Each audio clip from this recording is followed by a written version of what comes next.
Recently, we had a super rainy weekend in LA, and I don't know about you guys, but I'm someone who loves to look at the rain but does not like to be out in it. I like to be indoors, cozy, and usually eating something cozy as well. I had a few recipes saved, so I thought that this would be the perfect opportunity to try them out. On Friday for dinner, I was craving carbs, so we're starting off with a spicy vodka rigatoni. You start off by dicing 2 shallots and 3 garlic cloves. You then add olive oil to the pan, throw in the shallots, and you want them to get a little golden brown. That's when you want to add your salt, pepper, and then add in the minced garlic.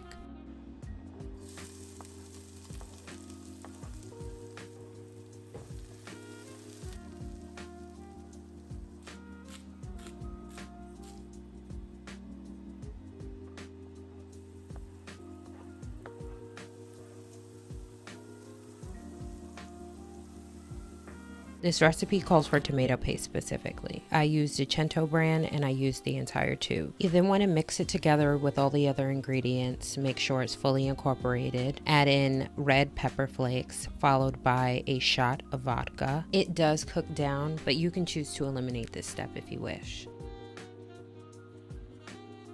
And then you want to add in the heavy cream. The heavy cream is what's going to bring the entire dish together. You want to make sure you mix it up really well and then leave the pan on low as it's cooking down. You'll start to notice it beginning to get darker in color as it cooks down. One part that I didn't realize I wasn't recording was adding Parmesan to the sauce itself and mixing that in until it was melted. After adding the Parmesan to the sauce is when I added the rigatoni.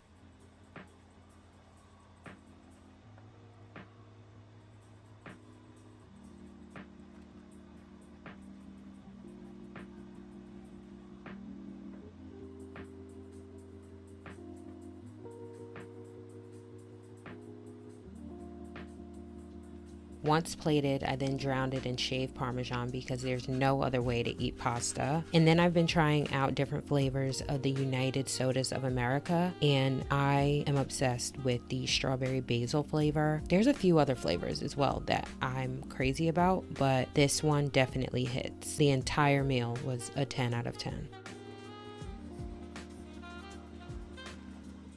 Since we had a pretty heavy dinner on Friday, I thought that I would scale it back a bit for dinner on Saturday with a crispy chicken Caesar salad, making the Caesar dressing from scratch, which I've always wanted to try my hand at. I started off by making the dressing, which includes a good amount of ingredients, so I'll be sure to list them all on the screen.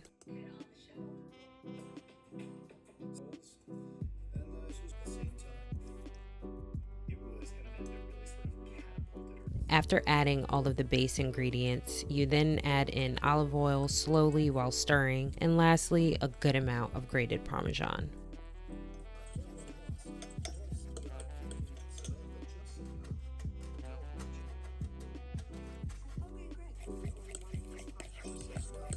I then moved on to the chicken cutlets, which I already pre-seasoned with the usual suspects: garlic powder, onion powder, salt, black pepper, and adobo. And here I'm dipping them in the egg wash first and then into some panko breadcrumbs.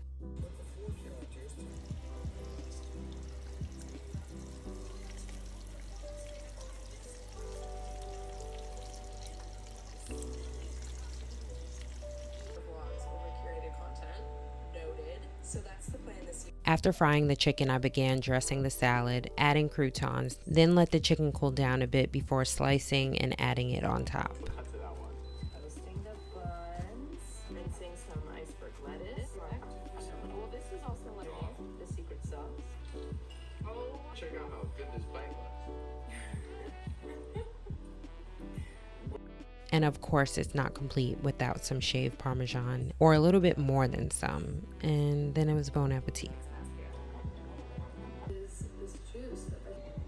Also, another drink that I've been obsessing over is the lemon elderflower soda from Trader Joe's. The calories on this is diabolical, but it's an absolute nice treat to have on occasion. Since I clearly have enough leftovers to last me for a few days, on Sunday I decided to end off my indulgent cozy weekend with blueberry pancakes for breakfast. I used the Birch Bender's Organic Classic Pancake Mix, which comes complete, so you only have to add water. I added in some blueberries and topped it off with a tiny slice of butter and some maple syrup.